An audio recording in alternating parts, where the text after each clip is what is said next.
নমস্কার, সিম্পল রেসিপিজে সবাই স্বাগত। আজ আপনাদের সাথে শেয়ার করব দুর্গাপুজো স্পেশাল ঠাকুরবাড়ির রান্না পাঁঠার বাংলা। তো চলুন শুরু করি। এই পাঁঠার বাংলা বানানোর জন্য গ্যাসে একটা কড়াইতে 1 টেবিল স্পুন গোটা জিরে দিয়ে দিয়েছি।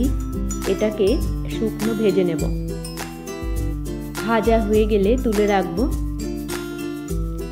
ঠান্ডা করে গুঁড়ো করে নেব। কড়াইতে 2 টেবিল স্পুন সর্ষের তেল গরম করে নিয়ে তাতে 3টে পেঁয়াজ বাটা দিয়ে দিলাম।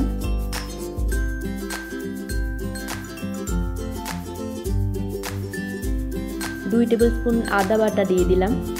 কষিয়ে নেব কাঁচা গন্ধ যাওয়া পর্যন্ত।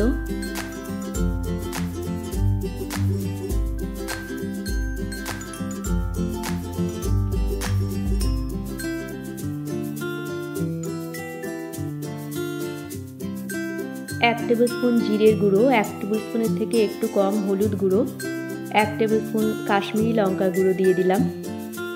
অল্প জলে একটু কষিয়ে নেব।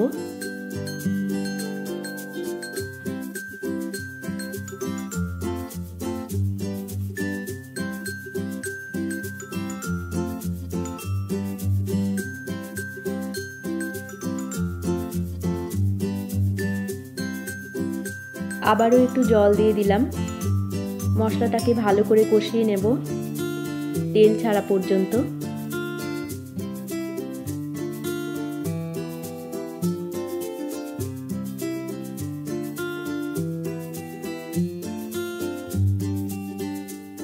মশলা থেকে তেল ছেড়ে দিলে 200 গ্রাম টক দই রুম টেম্পারেচারে থাকা আগে থেকে ভালো করে ফেটিয়ে নিয়েছি দিয়ে দিলাম। গ্যাসের ফ্লেমটাকে লোতে করে দিয়েছি। একটু কষিয়ে নেব।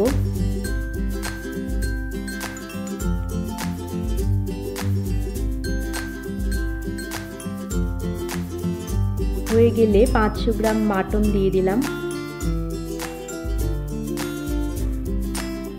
মিশিয়ে নেব।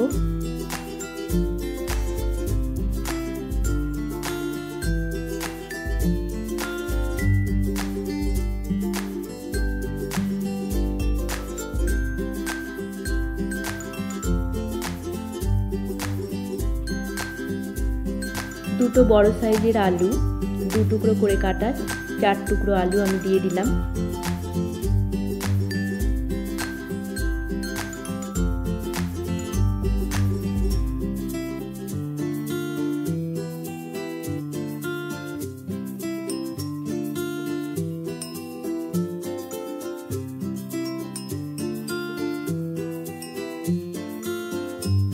দুটো পেঁয়াজ 4 টুকরো করে কাটা দিয়ে দিলাম। স্বাদ মতো লবণ দিয়ে দিলাম। কিছুক্ষণ কষিয়ে নেব।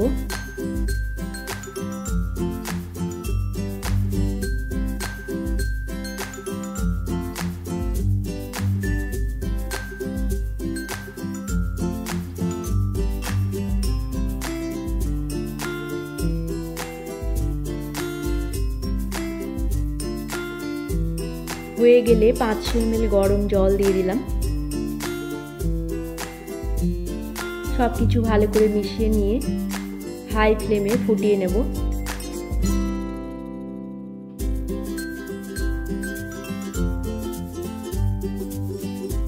ফুটে উঠলে গ্যাসের ফ্লেমটাকে লোতে করে দিয়ে ঢাকা দিয়ে মাটনটাকে সেদ্ধ করে নেব।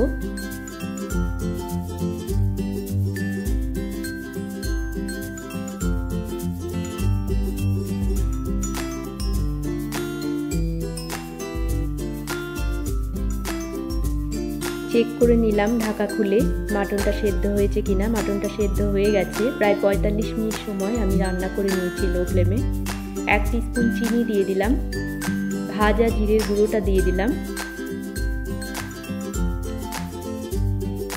আমাদের ঠাকুরবাড়ির রান্না পাঁঠার বাংলা তৈরি হয়ে গেছে। গ্যাসটা অফ করে দিয়ে ঢাকা দিয়ে 5 মিনিট স্ট্যান্ডিং টাইমে দেব। ঢাকা খুলে সার্ভ করব গরম ভাতের সাথে। রেসিপি ভালো লাগলে আপনারাও এইভাবে বাড়িতে বানিয়ে দেখতে পারেন। আশা করি আপনাদেরও ভালো লাগবে। সবাইকে ভালো থাকার শুভেচ্ছা জানিয়ে আজকের মতো এই পর্যন্তই। দেখা হচ্ছে পরবর্তী পর্বে। ধন্যবাদ।